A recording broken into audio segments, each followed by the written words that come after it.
We're live. Yes, sir. Okay, great. We'll get started. It's 5:34. Thank you for joining us. This is the April 2025 Civilian Review Board meeting. Today we have a training topic from the EPD K9 team. Thank you all for joining us. We also have a case review, an use of force allegation. I'm going to start us off with the land acknowledgement. Then we'll get into some minutes approval, comments from the board, and we will then invite our K9 team to lead a training topic. All right, since time immemorial, the Kalapuya people have been the indigenous stewards to our region, building dynamic communities, maintaining balance with wildlife, and enacting sustainable land practices. Today, this land acknowledgement is a way of resisting the erasure of indigenous histories and to honor Native communities by inviting truth and reconciliation. Following treaties between 1851 and 1855, Kalapuya people were dispossessed of their indigenous homeland by the United States government and forcibly removed to the Coast Reservation in Western Oregon.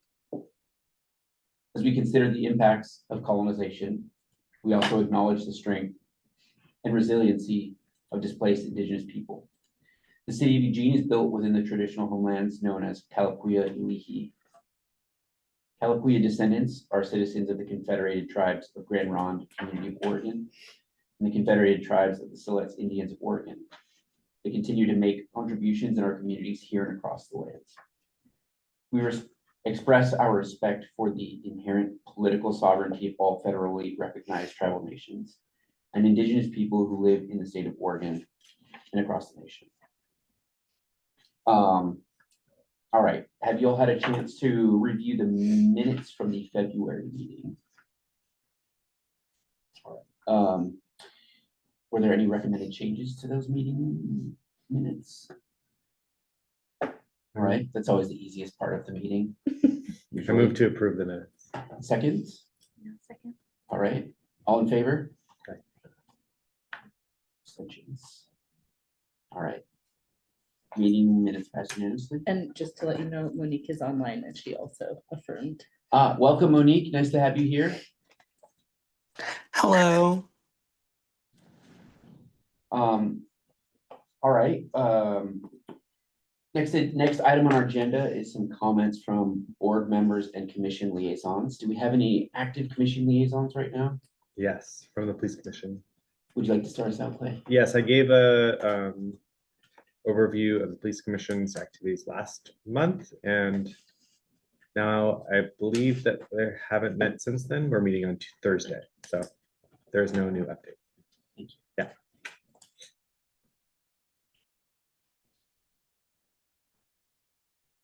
Do we have anybody sitting on the Human Rights Commission now?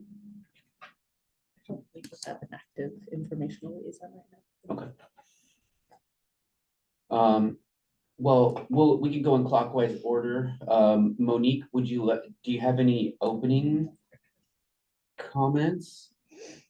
I do. Last month, I attended a community panel where we interviewed several candidates. There were 4 candidates to be auditor.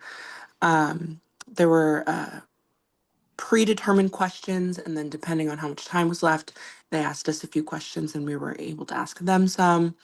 There were great candidates. All of them were qualified, and I look forward to seeing what happens next. Can I ask, is the candidate list publicly available? I'm not sure. That's a good question. Cool. I would guess maybe, I mean, I don't know the answer, but I would guess maybe not if they have current jobs elsewhere. But I don't know. Yeah. That's good. That would be good to know. Yeah. I think I'm just nosy. Oh yeah, it'd be great to know. So, yeah, okay. Thank you, Monique. Brittany? No comments. Okay. No comment. I'm just happy to be back here and want to underscore the importance and value of good civic participation right now. Thank you all for being here. And thank you for making the commitment to be here. Thank you all, EPD, for being here as well. I love and value this board and really appreciate your presence here. Thank you. I was supposed to be in that interview process also with Monique, and my medical appointment lasted too long, so I couldn't make it, so I'm sorry to report on, don't have any report from that. I'll rely on her summary. I don't have any to add from that. Thank you. No All right. comments, yeah. Okay.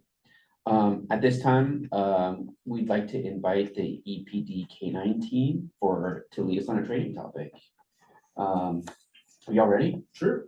Great. I'm gonna stand because it's easier for me to walk around. Is that okay?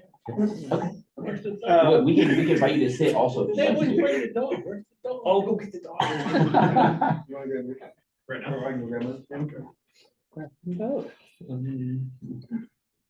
I'll start talking. My name's Rob Griesel. I'm a sergeant / acting lieutenant with the Eugene Police Department. I supervise the K9 unit and have for the last few years. I've been with the unit since 2012 as a handler and then as a supervisor. This is my third dog, is Quill. He's a Belgian Malinois. He's 5 years old. We have currently 4 patrol apprehension dogs on the team right now. We have 5 spots available, and we will try to fill that 5th spot probably late summer. And we have 2 detection dogs right now, handler spots open right now. We only have 1 of those filled. One of them we have a dog in training and a dog and handler in training, so they'll be coming online. Hopefully, there's been some delays with it. Dog selection is really difficult right now. So we're hoping to bring them online also probably by midsummer. And then I think we have a handler retiring, so we'll have 1 detection handler position at that time. And that's narcotics detection. I don't know, our patrol dogs are assigned to patrol teams throughout the shifts. We have a day watch dog right now, and then I think the other 2 are working late swing shift. And then I'm the watch commander right now for weekend nights. I'm still trying to work my dog in when I can. And I think our next dog will probably add to the front of the week. So we have 2 dogs working on one side of the week and 2 dogs working on the back of the week. And those dogs are primarily what we use our patrol dogs for. I'm trying to answer frequently asked questions. We typically we use our dogs, our locating tools, right? That's what they're for. We use their noses to find people who've run from us, or we find evidence that's been tossed during flight or during events. And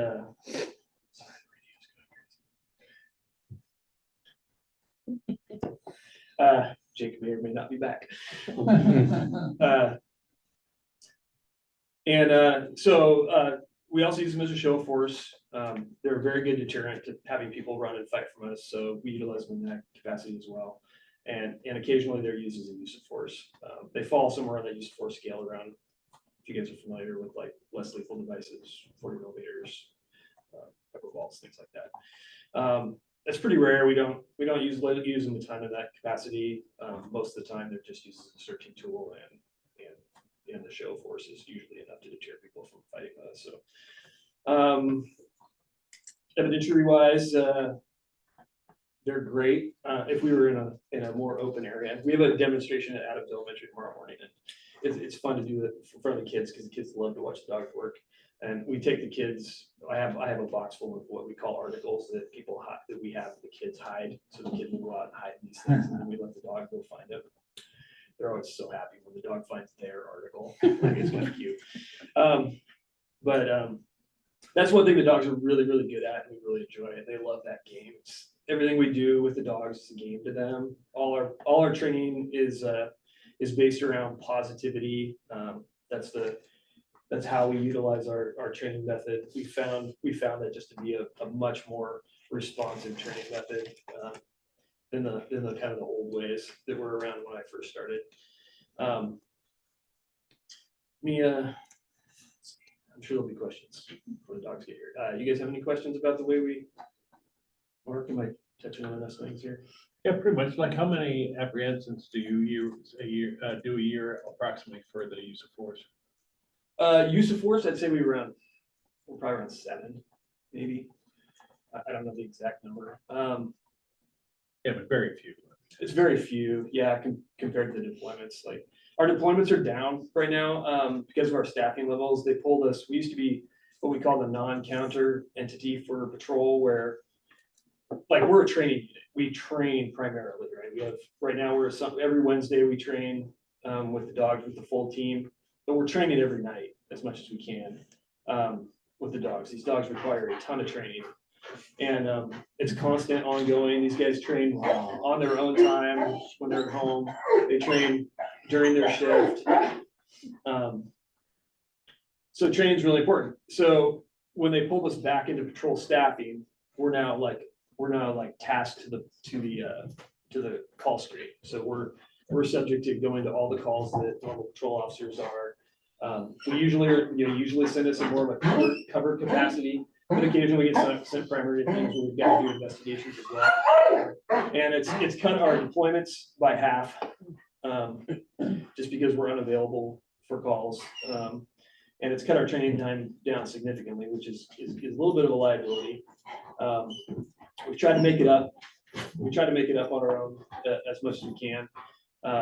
At the end of this year, we're supposed to go back to being non-counters. Our staffing levels have come and raised to a point where now we're going to be back to our training unit, which is where we're supposed to be at. So we have some really senior dog handlers right now. We just have one brand new handler. Mike Casey has been a long time trainer and handler with us, just retired on last Monday.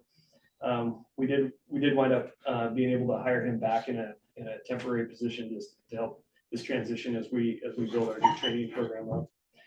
Jake Thomas will probably take over most of the training duties for us. Jake's been here for 5 years with his dog Ike. Ike's a German Shepherd. These dogs are always looking to work. We source most of our dogs from Europe. Ike came from Germany. Yep. We buy them from a vendor out of California. Primarily that's where we've gotten our dogs. They cost about, I think they're up to about $13,000 right now for the dog. It used to be when we sourced dogs from this place, they came with a Schutzhund or a dog sport background, so Schutzhund or KNPV, French ring, European dog sport that has a lot of.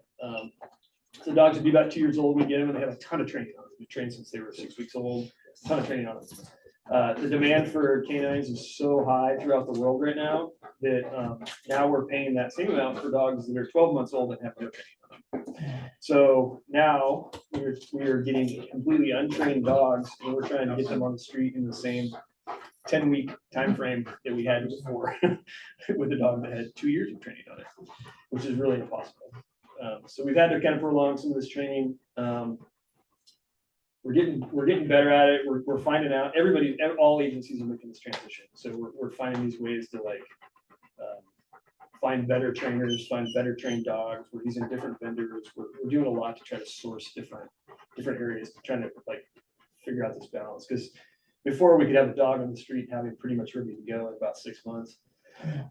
Now it's really like a year, 18 months before the dogs fully have capabilities that we need them to have. So that's difficult, but so the equipment that the dogs wear is kind of specialized too. You see his harness there.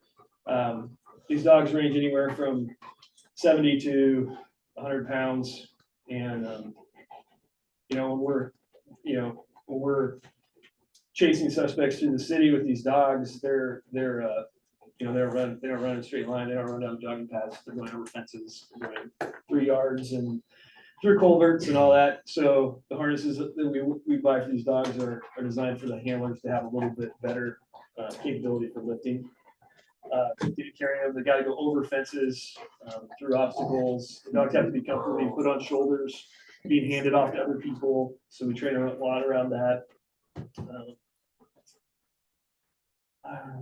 We get asked all the time if we have bulletproof vests for the dogs. We do have a few bulletproof vests for the dogs. The dogs can't really work in them because they're really hot and heavy. We wouldn't put our dogs intentionally into an environment where we thought they were going to get shot. So if we really thought that was a situation where we would do that, we could put those vests on. I've never come across that situation because that's just not a place we would intentionally put the dogs.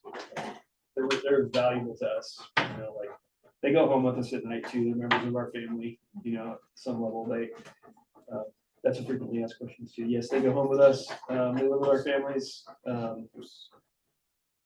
They get pretty close to the people they're with. Let's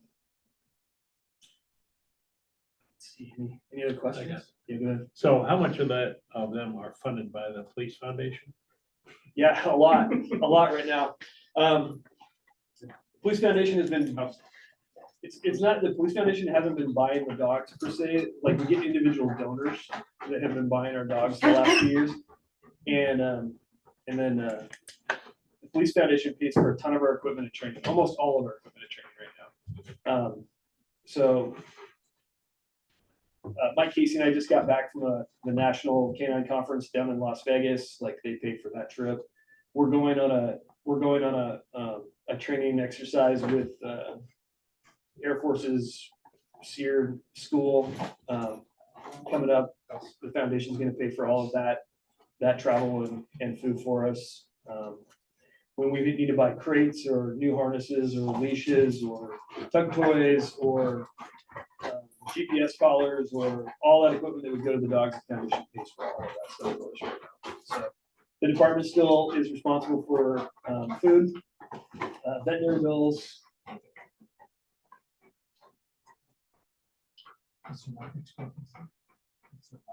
Life expectancy. So we usually work until around 9. That seems to be the kind of the average working life. We want them to be able to retire and still have some good years left. I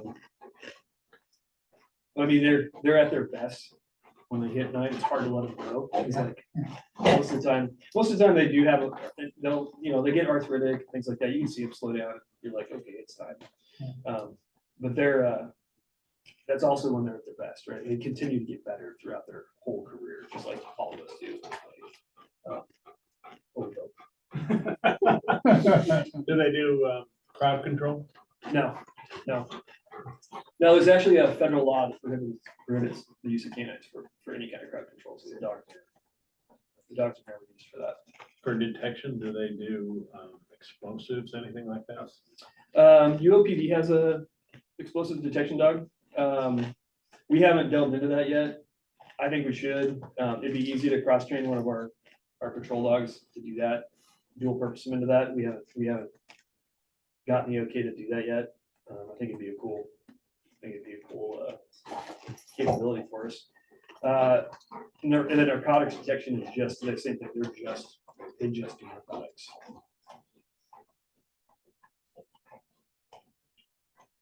And yeah. Any questions? Yes, I was curious. You mentioned it earlier, but does EPD policy allow for these apprehension dogs to be used as a show of force and to actually use them as a use of force? Yes, both. Yeah, we frequently use them as a show of force. There's something that's innately, resonates with people. That it's harder. I think it's, I don't know what it is. It's hard to say, but I think they look at dogs and realize they're not going to be able to talk their way out of this situation because the dog isn't going to communicate in that manner, and they're more likely to. I've just seen it throughout my career. They're more likely to okay, I'm done, which is always great. And just having them there too, it prevents a lot of people from fleeing because the dog is obviously way faster than we are. So we've seen a lot of good results with that, just that show force, and that deterrence to fleeing and fighting. And then, yes, yeah, we use them as an apprehension tool as well.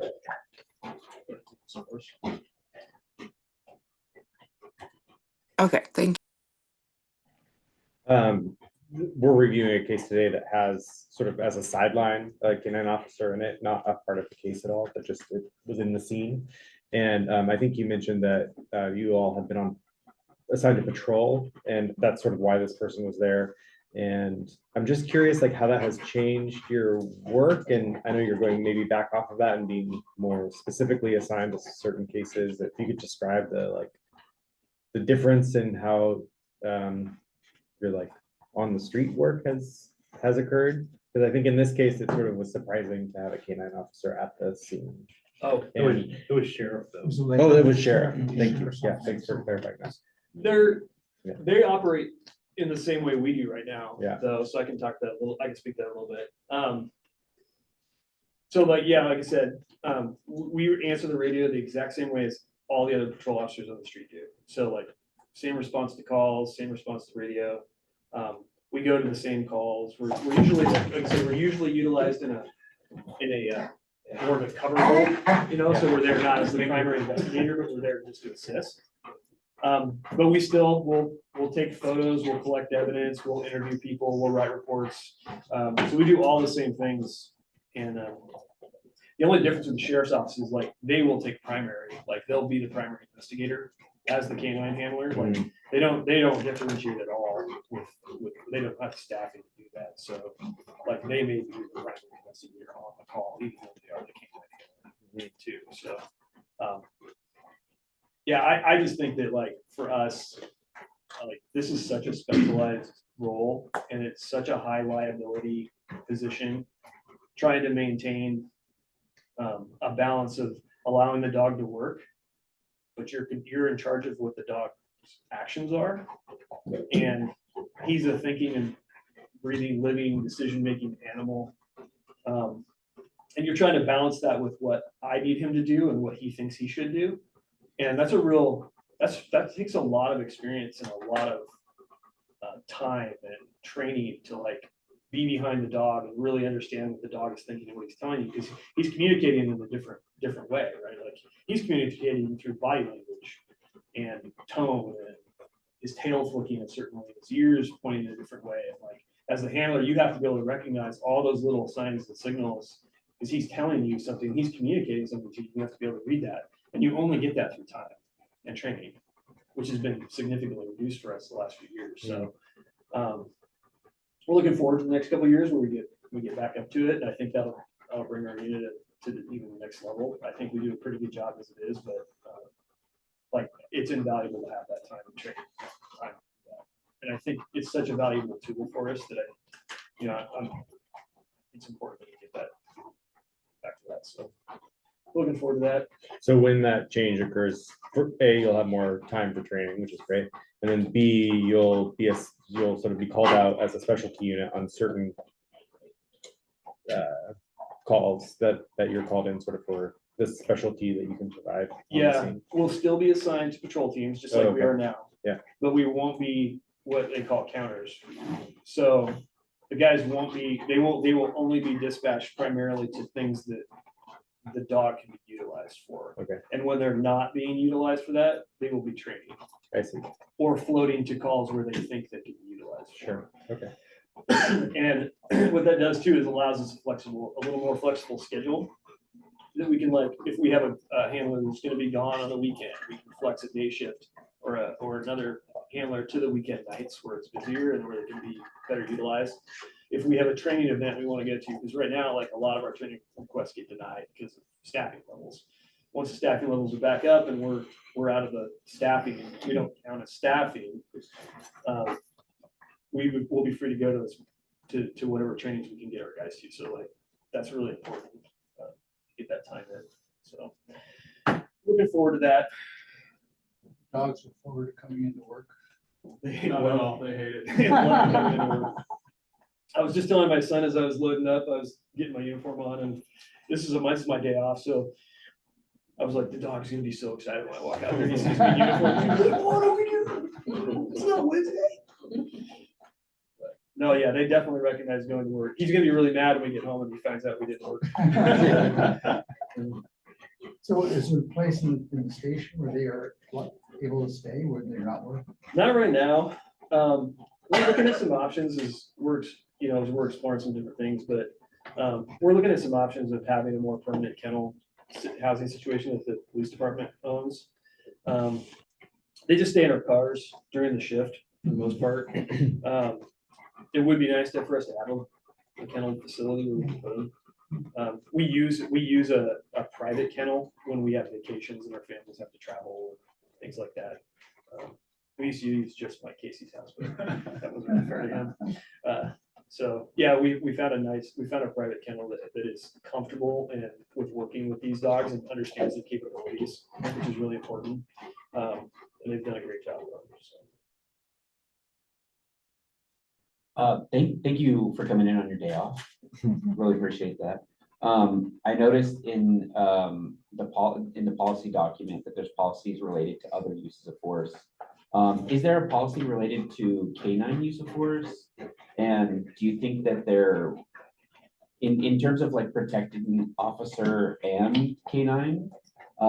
Is that something that would be a good idea? I mean, I'm all about not having bureaucracy when we don't need it, of course, but in the interest of again protecting officers and canine units, is that something that you thought about? Also? Yeah, there should be a policy specific to the canine use. Oh, there is. I Yeah. was in 800 and looking at all of the others like taser use, spit Is hood. it under the canine? It It should be, if it's not under K, it's either under Ah. K9 or spelled out K9. I was looking in the wrong section then. Okay, Yeah, it should be all Right. spelled out and covered. We've tried to like manage that pretty well. And I think over the years, we've adapted it and amended it to fit the bill a little bit better. thanks. I have one more question, sorry.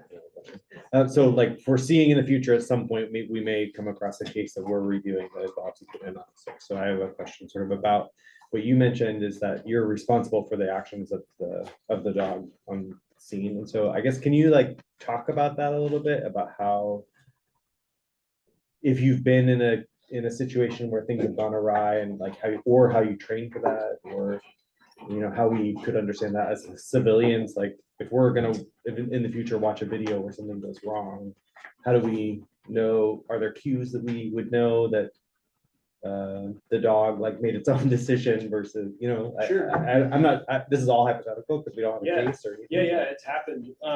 It happens, like we've had incidents where, we're in the middle of a I'll speak from my own experience. Like I've been on calls where like, we had an attempted murder suspect that fled from a car.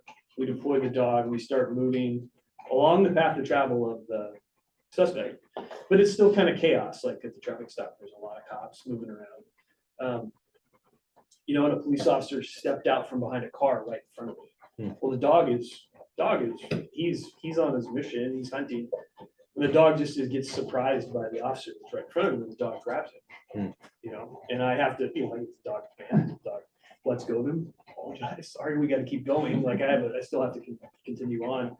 But like those are accidents that happen. The dog's doing his thing, a lot of that you try to mitigate. I mean, I had him on a really short leash. I knew we were moving through, a tight corridor, but that was still my responsibility. Like that an officer got bit, like that's my responsibility. So I have to manage that and mitigate that as much as I possibly can. I don't, in that particular instance, I'm not sure, like other than like having him cradled and carrying him through the environment, like I'm not sure how I could have done that a little bit better. But things like that happen, and it happens out in the public too. So, we do our best to try to, we obviously have a homeless population that frequently, they are often sleeping in the bushes along our path of travel too. And could an accidental bite happen on something like that? Sure. Yeah, the dog is in odor. He's following what he thinks is the odor of the suspect, and he thinks the suspect is hiding in the bushes, right there, and he thinks he needs to protect me from that. Is he gonna react on his own? Yeah, because that's how we train him, so. It's our job to kind of recognize that and see those coming up, but yeah, sure, accidents could absolutely happen, and they do. But we work pretty hard to try to mitigate that stuff as best we can. So you definitely could see a case like that come through, but again, those are training things. Those are like, that's part of trying to be behind the dog as much as you possibly can. Start recognizing those little cues and see when he's spinning up. I guess they're not always on lead, right? Because you said they can run faster than a human, so they act as a deterrent. So is that a thing that happens, that you would release them from your They are control? almost always on leash. Okay. It's pretty rare for us to not use them off. We would use them off leash in, say, a building. Like if we had a contained building that we were searching for an active burglary suspect, because this is really dangerous for us to search just as humans, right? Like this is really dangerous. There's so many angles, it's dark, picture it with the lights off, like you can be hiding in any corner, a lot of ambush points. So we utilize the dogs off leash in that, after a plethora of announcements and all of that, plenty of time for the suspect to have given up and come out. We may send the dog offline to search the building in that regard. So, and again, could someone innocent have popped in the back door in the middle of that, like a custodian or something? Like, yeah, that could happen. The dog could make a mistake. We've also had the dogs also kind of recognize body language. If someone comes out the door and is like, whoa, like usually the dog will probably be like, not what I'm looking for. And because usually what they're looking for is aggression, or they're looking for somebody who's hiding, a little bit different body language and behavior. So I know. Sergeant Griffith had one like that. A guy popped out that we didn't know was in the building. He pops out. He's just like, and the dog was like, not what I'm looking for. Like turned and kept going. Like, so I mean, the dogs can make that decision. We don't want them to be making those decisions on their own. Like the use of force is never the dog's decision. The use of force should always be the officer's decision. So like we work really hard to try to make sure that's the case. We've got time for one more question. Did I cut you off, Mark? No, I can tell him stories. Yeah, he could. I could talk to dogs for hours. Great. Thank you so much. Really appreciate your time again, especially on your day off.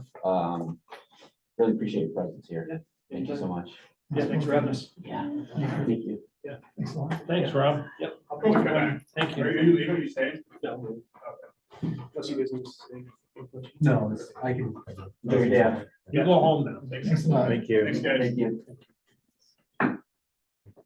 Do you want to take a quick, like 2 or 3 minute break before we, do case review? Sure. Great. We'll come back at Monique, like 6:11. Not a minute later. Precise.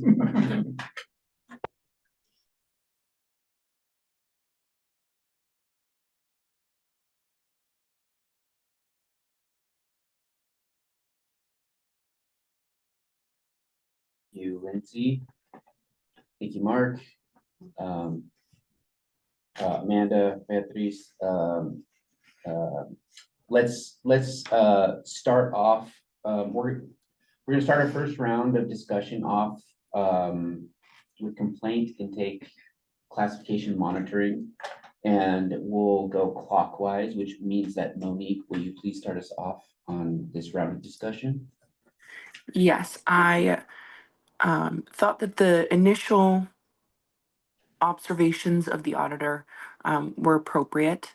So I think that the complaint intake and classification was sufficient, and appreciate the attention that was paid at the outset of this case.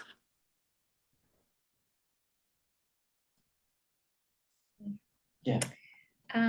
Yeah, I just was curious what actually prompted the IA investigation, if you all had any insight on that. We routinely review all uses of force. And so if there's a concern, then the auditor can initiate looking at it as a complaint. And that's what happened in this case. It's just kind of the standard because there was use of force. There are many uses of force that we do not bring an allegation forward and do a complete investigation, but we do a preliminary review, the same as other kinds of complaints where we look at body worn video, police reports, any other things we feel like is necessary. And if it appears to be likely within policy, then you wouldn't see it at this table. But if there's a concern, then it gets looked at more closely.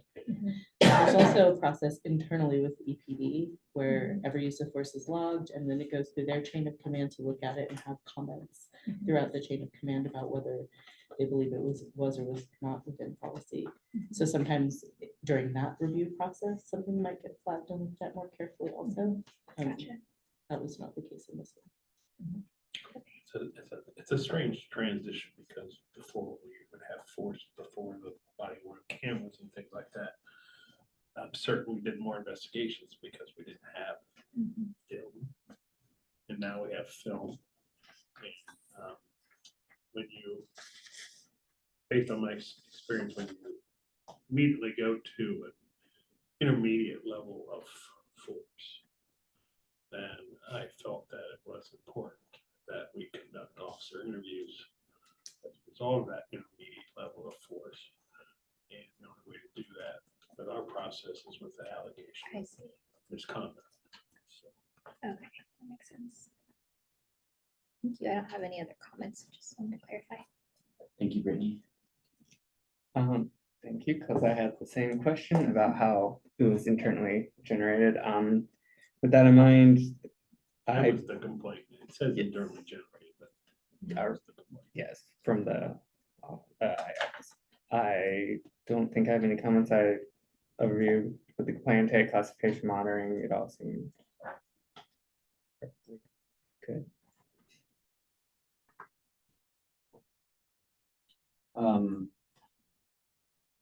Yeah, I don't have any comments for this round. I think that, yeah, thank you to the auditor's office for initiating this. I think this is a timely and appropriate case for us to be reviewing, so thank you. Rick? I just had one question about the allegation, which is kind of a sticker on this stuff.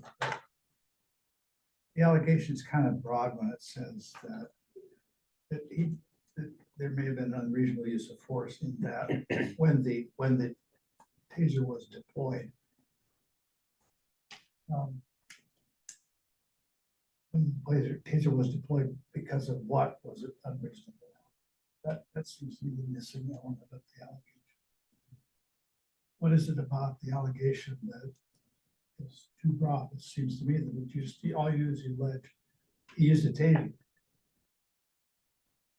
And then the burden falls on him to prove otherwise. Seems to me that the burden ought to be on the IA people to prove that there was an unreasonable use of force. And I have trouble with just saying that if you use a taser, that's unreasonable. Why was it unreasonable? What were the facts that led up to that? That was not my concern. Otherwise, I thought it was, I mean, I have no problem with reviewing any use of force. I think it's a good idea. Because it always can get out of control. I found it unusual. I found it unusual that we had the animal canine unit people here today, because it didn't seem to make any difference to this character on the street that the dog was barking at him was within feet of and kind of the opposite was taking place there. Made me think that there was more going on than just an unruly subject. That's all I have. So just to be clear, this is a use of force that was used to prevent a suspect who was fleeing? Yeah. Okay. Fleeing is, I'm not disagreeing with that, but fleeing is a kind of load-bearing thing here, right? Walking away counts as fleeing, I think, from a legal standard, right? Depends. I mean, they weren't this, it was more. the hell with you people, I'm gonna do what I want. Right, yeah, so, This is defiant. Failure to obey the orders. yeah, I'm not making this or offering this comment, or point of clarification to be, defiant to that, but I appreciate your gesture to get us all on the same page to agree as to what happened, so that we can have a discussion based on what we might all see, right? So, yeah, maybe we can save those points of clarification for the next round, but those are helpful questions. Thank you, Rick. The reason I brought it up now is because it relates to the allegation and complaint. Yeah. Absolutely, yeah, yes. And there's a certain school of thought that the first reaction in this type of situation should be go hands-on. And we had to sort of dissect why, including because of the dog, that probably wasn't a good idea at the time. But we still have to dissect that. Right. And again, I think there's a certain school of thought out there, or there used to be maybe, that why would we do an investigation of this immediate jump to a taser when there were these other lesser tools that may have been available to you? So that's why we did the investigation. Another question, so in the policy 800.2.2, determining the reasonableness of force, that's where I'm looking at when I'm thinking about the question that you have, Rick, like what were the determining factors here? What were the facts that spurred a kind of outage? A question that I have is, do these criteria A through K, do they have to be met in order for an increasing amount of force to be used, or is it any number of them, or is it a kind of reasonable, I'm using this air quotes because that's not what we're talking about, but like reasonable person standard kind of thing, reasonable officer standard. I think sometimes you hear the phrase continuum of force. There's some of us who find that can be inconsistent with the realities of officers, reasonable officers working on the street. So again, in this particular situation, they jumped right to the taser. And so we needed to sort of dissect why that occurred and what a reasonable officer standard would be for that. Well, that was my complaint about, I think, about the allegations. So why wasn't them, why did he jump to, in other words, was it reasonable to jump right to the taser without trying another manner of doing that? And to specify it, so this officer has the ability of understanding what claim is being made against him, so he can defend himself. That's my problem. But anyway, go ahead. Thank you, Rick. Yeah. Clay? Yeah, it's interesting because I was gonna say, I found the auditor's memo helpful to understand the reason that there was a complaint, because it sort of describes this, your thinking around it, that's why I brought it up, and just let it go. But the thinking around, like, sort of jumping from what you would have imagined being a response to a higher level of force than is sort of automatically called for in policy. And so, or, maybe not in policy, but in the continuum of thinking about force. I thought you articulated it pretty well in the auditor's memo, but I do agree that, with the outcome being that this was a use of force within policy, that it is always helpful to sort of make as fine a point as possible, I think, in an allegation, which is, I think, what you're sort of suggesting is what exactly can the officer expect with the allegation and what can they sort of expect in the investigation. Even if, it ends up being a sustained allegation in the end, that is also helpful because it's very specific about what the policy changes could be that come out from it. So I agree with Rick's point. I hadn't thought of that before, but I like that. I agree that that's an important aspect of the process. Other than that, I'm just happy to see that there is a review of every use of force, and sometimes you want to look into it more, and that's basically what this was, is that it didn't appear to be clearly fully within policy in your eyes at the moment, and you wanted more information basically to determine whether or not that was true. And I think that that's a reasonable way for an oversight office to work. So Yeah, again, we have one mechanism. yeah, to exactly. Review Yeah. officers. That's- Took advantage of that mechanism. Yeah.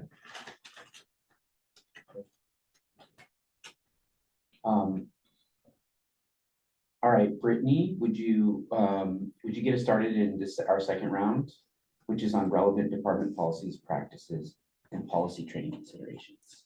Yeah, also just appreciate the conversation we just had, and I feel like I learned so much, so thank you for that. And tonight in general, I just didn't come prepared with a lot to share, because I didn't notice a lot from this case, so I'm excited to hear what y'all have to say. But the only thing that stuck out to me is there was a comment at some point made by the primary officer that they believed the witness to be emotionally disturbed and or under the influence of a stimulant. And I guess I was not, have assumptions, but I wasn't clear on if and when there was an appropriate time to enlist mobile crisis or CAHOOTS. I say insensitivity today with news shared about CAHOOTS, but that service in general, I don't know if there's any clarity on that and like the nature of the call and how it came in. Sure. So first, my name's Owen Griffith. I'm one of the internal affairs sergeants. And with Cindy Coleman's retirement, I'm technically acting lieutenant up there right now in internal affairs. Prior to that, I was on the K9 team. And my other hat right now, I'm the new, as of 3 months ago, defensive tactics sergeant. Yes, I can speak to that.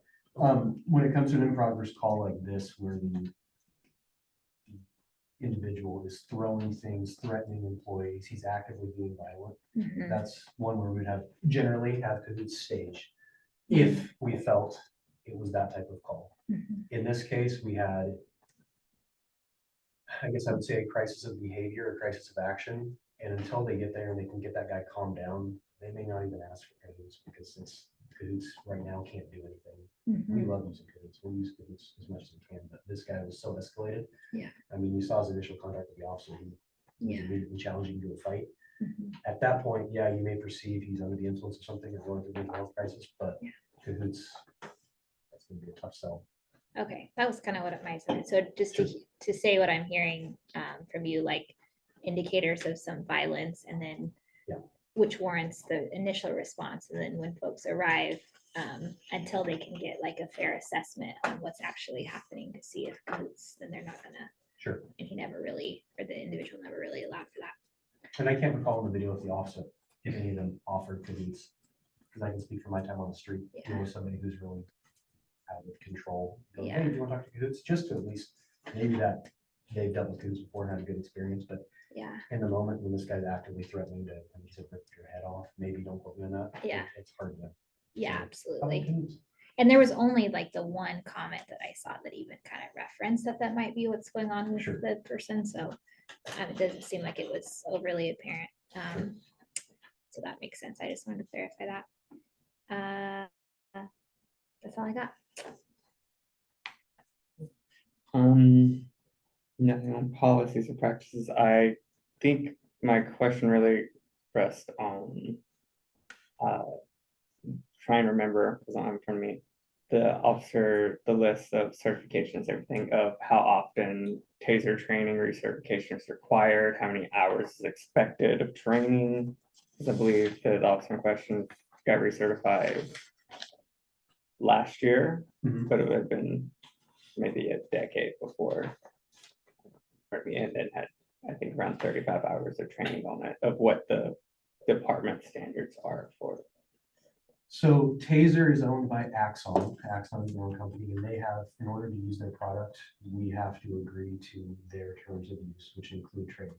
So the initial train up is a full 10-hour training day, 8 or 10-hour training day, don't quote me on that, that require scenarios, require some practice with targeting to make sure that if you're going to carry this thing, you're not going to fire it into the ether. Then there is once yearly recertifications on them. One of those certification days are the same, some classroom use of force discussion. And then it includes scenarios afterwards where you'll have somebody who's in this taser proof suit and it may be a tase or don't tase scenario. So there are yearly certifications that are required. If people lapse in those, we tell them you can't carry your taser until you go through the class again. And we'll make, if you lapse long enough, you actually have to go through the entire introductory course again. If you lapse long enough. I think those are, I just didn't know. Yeah, Thank you. fair question. I want to say that after viewing the body worn footage, I felt a resonance with this, what I read as the officer's affect. Like, I mean, I can see the kind of context there. It's late at night, there's property damage, it's E-Web, publicly held property, like, come on, dude, like, he's taking his shirt off, he's sweaty. I wouldn't want to put my hands on him either, necessarily. I mean, I really did feel a strong, like a connection with that officer there. So I have a question and then a comment, and just to get us up to speed, Lieutenant, thank you. What are the standard de-escalation tactics that we would expect to see used? That is such a it's a broad topic. Yeah. So sorry, did you have more to that? Oh, no, I'm just, trying to think about how to like, rein in the like scope of that question for you. Sure. For something, I guess you mentioned the reasonable person standard. Yeah. So that is for use of force, reasonable person standard is the Supreme Court with Graham versus Connor talked about a reasonable person standard without the benefit of 20/20 hindsight. Yeah. The same largely goes for de-escalation. What would a reasonable person do in this case? So with this particular individual who's sweaty, ripping his shirt off, saying, I'm gonna rip your head off, I think it'd be difficult for a reasonable person to do everything that we would consider de-escalation, like, hey, let's get down on their level. Yeah. So in this case, telling him, even the act of saying, hey, buddy, you're under arrest, stop, sit down, that is a de-escalation. That is saying, Right, yes. there are consequences if you continue acting like this. Yeah. So we're trying to de-escalate from getting to that point. So in terms of what this officer tried in this case, they gave him many verbal warnings. They provided consequences for him. You know, they told him in our taser policy, we're required to, when practical, give a warning. He did that in this case many times. So I think he met the standard of a reasonable person trying to de-escalate somebody who's that escalated. Sure. With that, Yeah. No, I think that like, that kind of explanation is helpful for some of our newer members on the board. Rick, Clay, Monique and I have seen many different contexts where this is happening, where folks who are, like actually throwing bows, hopping over fences into backyards, different, like you said, different contexts are going to demand different kinds of de-escalation, and not all of them are going to be reasonable. Sure. I guess you could say. and I will say one thing that I didn't mention, waiting for cover. This first officer who showed up, we really emphasize to wait for your buddies to show up. We really try to handle that on when we can. Yeah, And even waiting, because if that first officer had gone, well, I'm gonna go arrest this guy by myself, I think the result likely would have been a bad brawl where suspects or officers are, it's out of control. sure. Yeah. And I did notice that there were two officers standing on the sidewalk when, I'll just say Officer A shows up, pulls up in the car, and you can see that, and that that's a good look for EPD. Yep, thank you. And so I don't want to offer my comments in necessarily going against the adjudication. I think I want to offer additional comments. There's multiple things that always need to be held at the same time. It seems like this is a person I wasn't on the street there. In some senses, it seemed like this is a person whose affect is closer to like Jack Black pretending to be a toddler.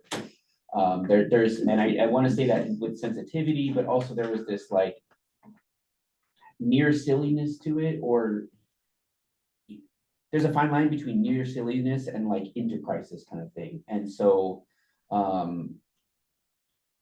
I, as a community member, I didn't like seeing someone being tased from behind, but I also know that there are factors here that, and there are policies here that state that there are contexts when this is appropriate. So, yeah, that's my comment. Go ahead, Rick. I don't have anything, I don't have any comments on this particular area. Thank you. I have two questions. Maybe a comment and a question. In the interviews, and did you conduct an investigation? No, I- Sergeant Jensen That's what I did the thought, investigation. But you're familiar a little bit. Yeah, I am. It was And- his kid's birthday today, so we can't. Oh, great. Okay, yeah. Thank you for being here and Yeah. congratulations also. Thank you. Yeah, thanks for filling in Cindy's role, which is hard to do. I I'm think. trying. Yeah. And one of you was in the interview. I think you were in the interviews. weren't you? Yes. Okay, so this is a question about the interview. Because another officer who was on scene, and I have not tracked which officer the letter is, but it was the first officer who responded. Is that Officer A? It was the primary officer who did not deploy taser. Okay, I believe that's B. it was an officer who I'm not as ready responded. as I was the last time for the Sorry. whole alphabet. I know, I'm sorry. Was asked why that officer did not use a taser in the same circumstance, and mentioned something that I just wanted to hear more about, which is that that officer had previously used taser a number of times and didn't want to use it again. And so I just want to know how that factors in to a process of being on the street. There was another reason that the officer gave, which I think we could talk about more, but in half the answer, that's what they said. So So I can speculate, this a newer officer, and that's a human reaction, that's a Sure. human, that's an honest, when our cops be honest, that's a really honest Yeah. answer, like, I've been in tasings, and he knows that they all get looked at. Yeah. He knows that they go up the chain and they're reviewed by everybody, and that scrutiny for a new officer is frankly stressful. So I think it's a pretty human, like, man, I've already tased X amount of people, and I don't want to tase a person tonight. I don't want to, I mean, I think that's just a human, honest answer. mhm. And I guess, like the question then becomes, is that shifting a burden to another officer? Or would that officer have used the officer that made that response? I'm gonna call them Officer B. Is that okay? Sure. And then the officer who actually deployed, Officer A. Officer A. Okay, so if Officer B chose not to deploy a taser, we didn't really like go down the rabbit hole of what in the investigation, what they would have used as force, but I guess maybe, are they waiting for backup in that case so that someone else, is it just shifting the use of force to someone else who could make different decision-making, or like, I guess? You could, I don't quite know how to answer whether or not it's shifting. Each officer is responsible for their own use of force Yeah. decisions and what they perceive. And there's varying levels of experience, which that's why Graham versus Connor talks about the reasonable officer, the same amount of training. So Officer A, I think 10 years on, certainly more senior, has a lot more experience versus Officer B, I think 18 months on. Mhm. So is it shifting responsibility? I don't know how to answer that, but each officer is responsible for their own use of force. So Okay. if you show up and you perceive something for whatever reason, you see something, you notice, oh my God, this guy has XYZ, the other officer didn't see it, then each officer's got to justify their use of force or lack of use of force Mhm. on their own. Yeah, I guess I see in terms of a comment to that, I think, it is healthy to understand that there's scrutiny with use of force. And then there's also like potential downsides, like not using the right amount of force if you're worried that it's going to be scrutinized, even if it is the correct response. And then also potentially incorporating someone else who will use a different level of force that may be beyond what you would have even used because you're afraid to use that level of force. So there, I don't know, that's a tough thing about the system, I think, that the scrutiny placed on officers is limiting options in some cases. Like maybe they're the right option, maybe not, but it also is something that's healthy, so I don't know. I don't really have an opinion that is very clear. The other question that I had is about training. And what I was maybe not surprised by, but the thing that sort of caught my attention in this was the length of time that the interaction occurred, during which the interaction occurred. It was pretty quick in terms of from contact to deployment. And so I It was don't, about a minute and a half. was it that long? It's felt quicker somehow. I counted from the time they got out of the car to Okay. the deployment. Yeah. So I guess my question, because the suspect, that's the term we're using for that person. Okay, because the suspect was not actively running away, I could not see potential harm to others. It was really just trying to detain the suspect, which I think there's in the adjudication memos describes effectively that was an important goal. Is there training related to the amount of time between like contact and detaining a person, or the factors of safety for the public that lead to the point of decision of now is the time to use a taser? Other than, I know that it was described that the officer considered safety factors for the suspect, for example, not falling against something that they could have hurt themselves on, and or being turned to the right way so that the taser would work, all that stuff. But I just was surprised by what I thought a short length of interaction between that officer A getting out of their vehicle and deploying. Yeah, so regarding time, Yeah. the flat answer to that, no, we don't train after, 45 seconds, you shall taser, you shall. Right. So that's not training. It's using the language of the courts, the totality of the circumstances. So in this case, I have to look back and whether or not the officer talked about how many people were in the downtown core, the concerns about. Once, there is a concern too, that once this guy, if he does flee, if he does run, we train tasing somebody while running is inherently more dangerous because they fall, they knock their teeth out, head injuries. So we don't want him to give him a chance to run. If he runs and we decide we can't tase him for whatever reason, then we're tackling him and you're in a ground fight, and that is so much more dangerous and can escalate to all of a sudden you're on top of this person fighting them. All your tools, your weapons are potentially accessible, then it becomes a much higher use of force. So again, I'd have to look at what the officer actually said, but being in that downtown core and people around, I think this guy is so escalated. He's already randomly picked a fight with this EWEB crew. The concern is if we let this guy just go, is he just going to start fighting people? Is he going to start fighting citizens? I think that's my understanding of the thought process. That's Does that helpful. answer? Yeah, that's helpful. Okay, that was all my questions and comments. Monique? So I agree with Clay, and this kind of goes back to Jose's comments earlier, that it seems like there just was an opportunity for de-escalation here.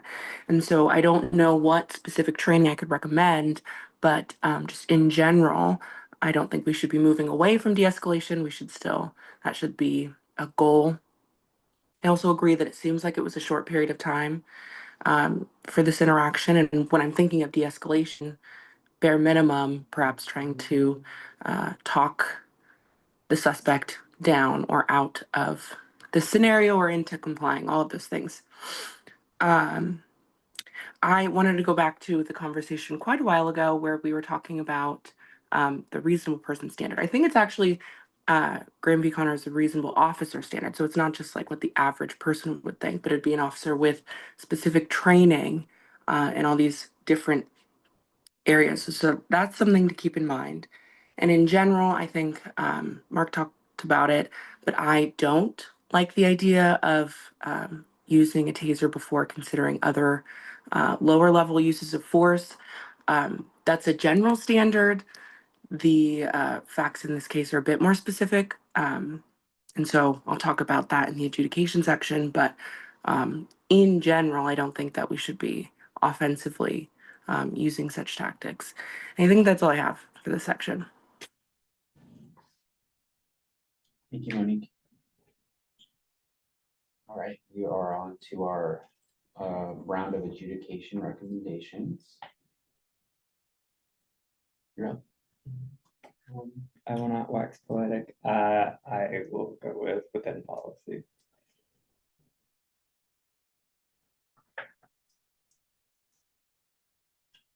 This is gonna be, this is hard for me because, I think Lieutenant, would a taser deployment be lower on the scale of force than a dog bite? There's not, Is there a continuum? of no, force? we don't use a continuum. I see. Anymore. That's a past practice that has since been. Okay.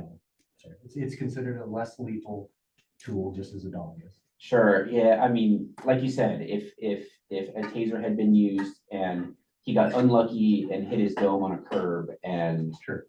became a vegetable, became, brain damage. Sure. Would that be worse than, sustaining like a soft tissue bite that could heal up? We're talking about entropy at that point and a kind of like randomness that's impossible to predict. There's a lot of things that I'm trying to hold in my mind that are contradictory right now. I resonate with this officer's affect. Again, this is, I think this is early on in the morning. Do we remember what time of day? Very early. 2 in the morning. Dark. Very early in the morning. Am I wrong in I think I'm recalling that they recognized the suspect, that this person has been Yeah, they did. an encounter, yeah. I mean, he looks like he was activated and living in his amygdala, and I know that like, when that's the case, you cannot reason with people, because they're not living in the front of their brain. They're not listening, they're not processing information in a way that can help them listen to direction, so I also know that that's a factor here. Is it a fact that he was under the influence of drugs and or alcohol? Was that established? There was just a statement that Officer A appeared, that the suspect appeared to be emotionally disturbed and or under the influence, but I didn't see it referenced anywhere else. Yeah, It's We fact. don't have any records to show medical records or anything like that. yeah. I don't know if he's elevated, I'm not sure that issuing more commands. I live with 2 young children. When they're elevated, issuing commands does not work. They can't listen to you even if they want to. And so a leg sweep, other kinds of things. I don't know whether they're effective, whether they would cause more damage to a suspect. Like you said, we don't want officers ending up on the ground with suspects to protect officers. At the same time, this is also property damage, and is there enough public interest here to deploy a taser in terms of property damage? I don't know, I'm really undecided. I want to say, I think I'm gonna go with insufficient evidence here. Within policy. I agree that it's within policy, and I think that both adjudication memos really outline my reasoning for that. I agree that it's within policy, and I'm really relying on the auditor's adjudication memo. I think, as he described earlier, it's really the precise facts of this case why it was appropriate, but it perhaps wouldn't be appropriate in other instances, and that's why the review was initiated. I also felt within policy, and it seemed that there was enough evidence of threat. Seemed like it needed to be interceded, and this is not necessarily related to the allegation, but just the piece that this was somebody known to these officers. However, that fits into our discussion tonight. It just made me wonder, like, what history is there? Is there a history of more violence that impacted their reaction or not? So it's something we don't know, but is going to flavor their reaction one way or another. Yeah. Great. Thank you all. Appreciate your discussion and your time and care reviewing the case. Thank you. We are making great time, which means that we are on to the auditor's report section of our meeting. A couple things. I go home in 18 days. My third retirement. It's not that you're counting though, right? Well, I'm a little panicky this winter. I'm gonna get everything in suitcases to get it home. What are the betting odds that this is your last one, Mark? Oh, Ship um, sticks. Ship sticks. you know, I don't know. Vegas line. I think there's odds out there. I don't know what the odds are. But I think there's odds. But they would have to be really pricey odds. But having said that, to elaborate more on what Monique was talking about earlier, I am not in the inner circle on the auditors selection yet. So my understanding is that council submitted 14 names to move forward into a process. And those the people that got to council might have been vetted first by HR. I think they were, but I don't know that as a fact. And then council sent 14 to 3 members of the city's exec team, which are the people that report directly to the city manager. And those 3 did phone interviews. Big fan of phone interviews. And narrowed it down to 4, as Monique said. I think 4. There were 4 present for the community interview. Then there was what was called the stakeholders interview, which included myself, union, the police union president, human resources, detective, sergeant. I think someone from the human rights office, maybe. No, but I was there. Oh, and Beatrice is there, of course. The smartest one in the room as usual.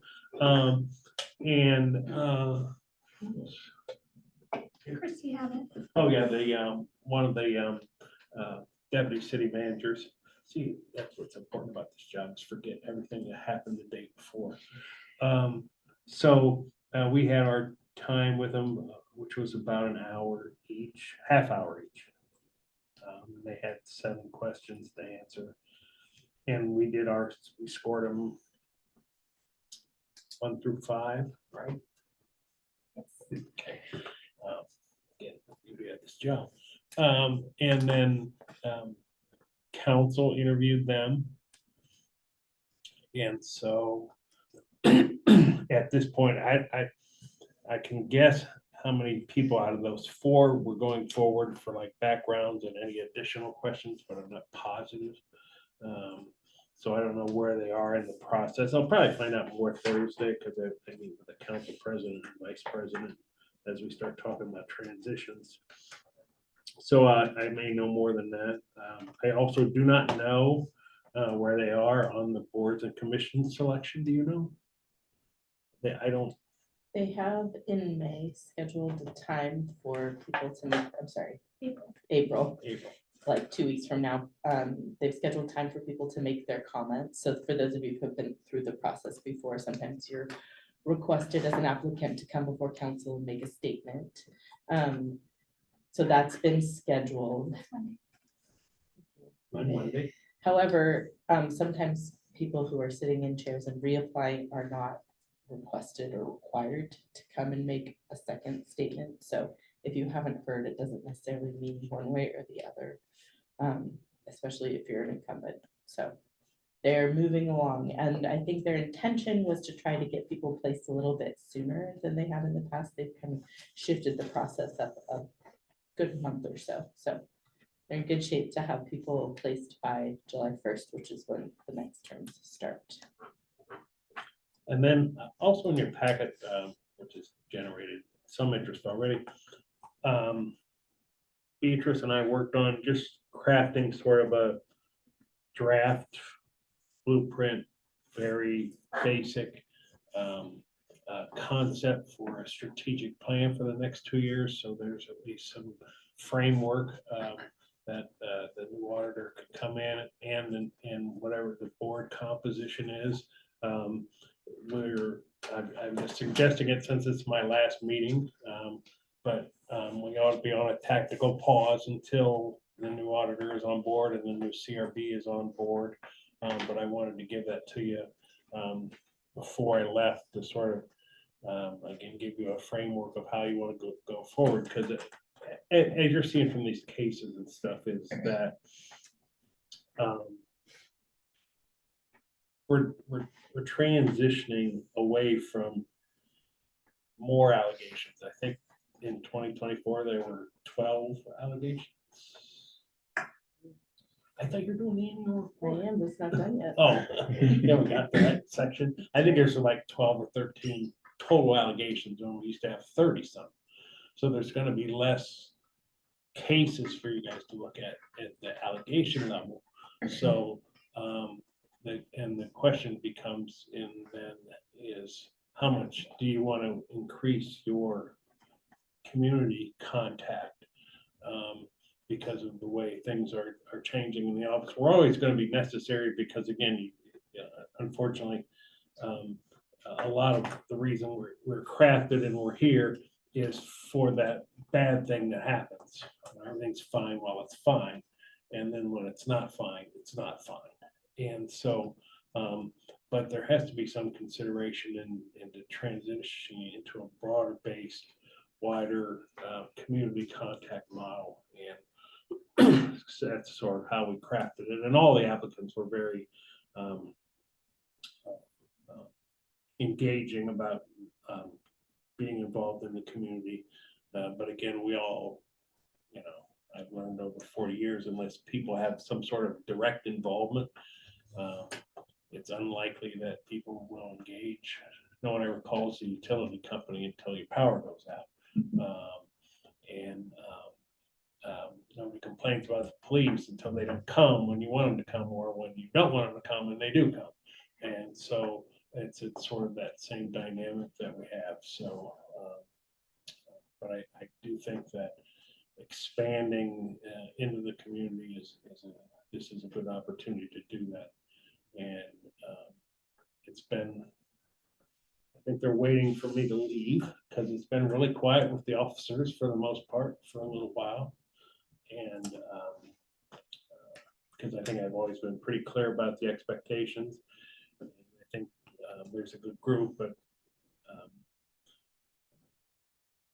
the other thing I think that is important to recognize, you're gonna have pretty soon 50% or more of the officers are gonna have less than 3 years experience, right? Something like that, with a young group. Yeah. So I think, there's studies about that transition from when you come on to be a police officer, you're gonna help people and you're gonna arrest rapists, robbers and murderers. And then pretty soon you're learning to deal with drug addicts and homeless and trespassers and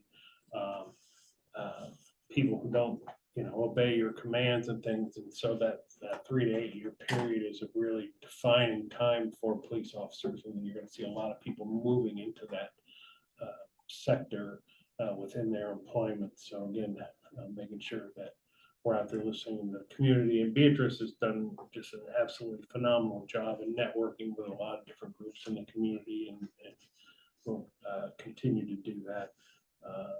But beyond that, just study it, start wordsmithing it, start thinking about things that are important to you. And then probably after the new board's on board and the new auditor's on board, maybe y'all can have a retreat or something where you talk about what you want to be like for the next couple of years.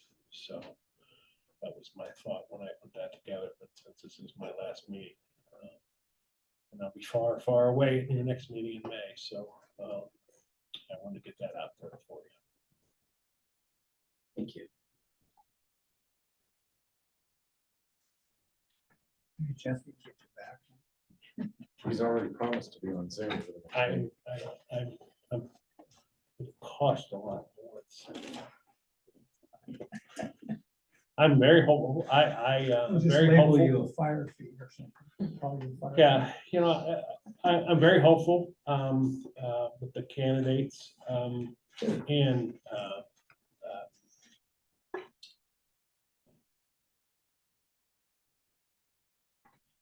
the right word. Really some outstanding candidates, I thought. So I don't, if they pick the person that I might otherwise recommend, then I think everything will be wonderful. We appreciate everything. Thank you. Thanks. It was, I left her in the middle of COVID. Left a lot of, left the last chapter unread. And so I've now read the last chapter. So And written it. it's time to move forward. Yeah, I think we done well.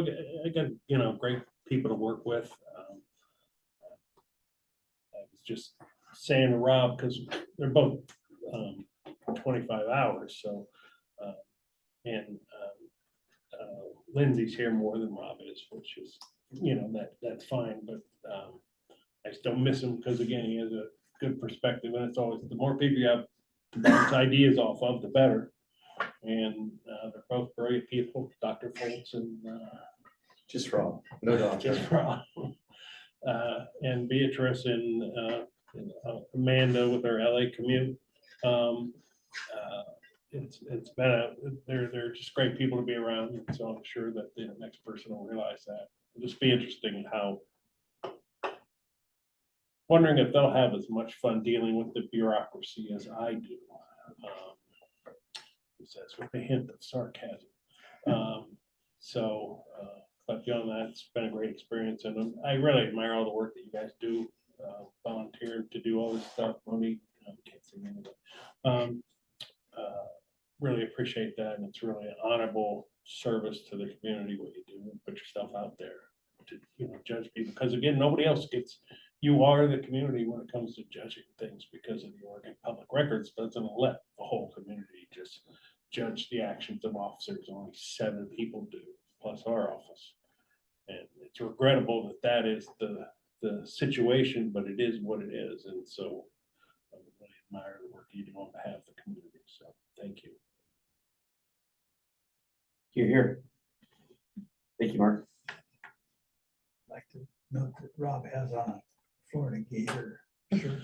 That dog was a Georgia Bulldog fan, I can tell you right now. You look big to be an old English bulldog. I could be scared of him. There's no mascot called the German Shepherd. No, Yeah. All right, do we have anybody? We have some folks Lined up? in the panel. I think I can read the public comment script and open up for public comment. Yeah, so there are 4 folks in there. If anyone would like to say anything, please raise your hand and I'll promote you. So we'll give you a moment or 2 to do it. And before, just as a reminder, we accept public comments and people wishing to speak, use the request to speak form prior to the beginning of the meeting. Use the raise your hand function. You will have 30 seconds, or I'm sorry, excuse me, 3 minutes to speak, warned when you have 30 seconds remaining. And as a reminder, we don't accept public comments specific to the case being discussed during tonight's meeting due to bargaining protocol. Will people who are not panelists be able to raise their hand? Yes, they can raise their hands and then I'll give them the ability to speak. Okay, thank you.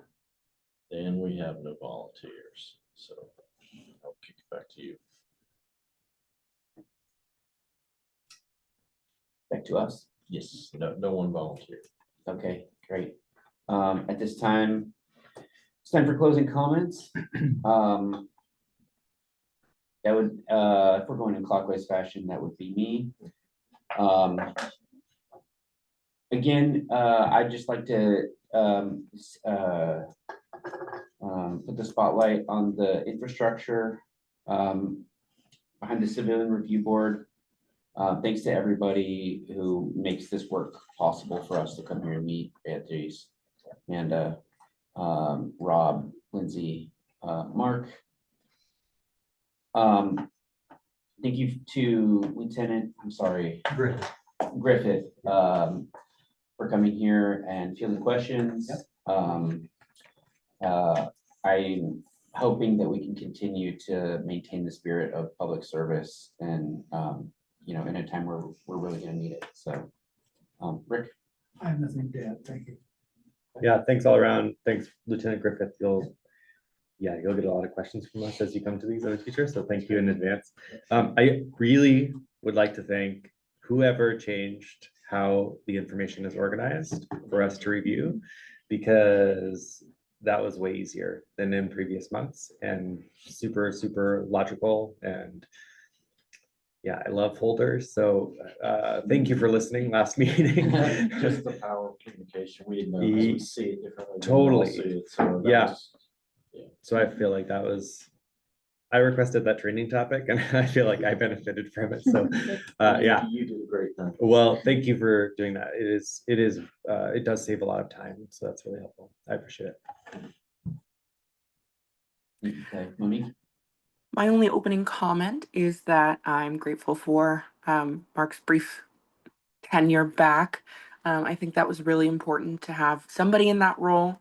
I know city charter requires it, and I think that speaks to the importance of the job, the importance of the office. So grateful for your time spent here, hoping that things go well as we move in the process, and then always grateful for Lindsay, Rob, and Beatrice. That is it.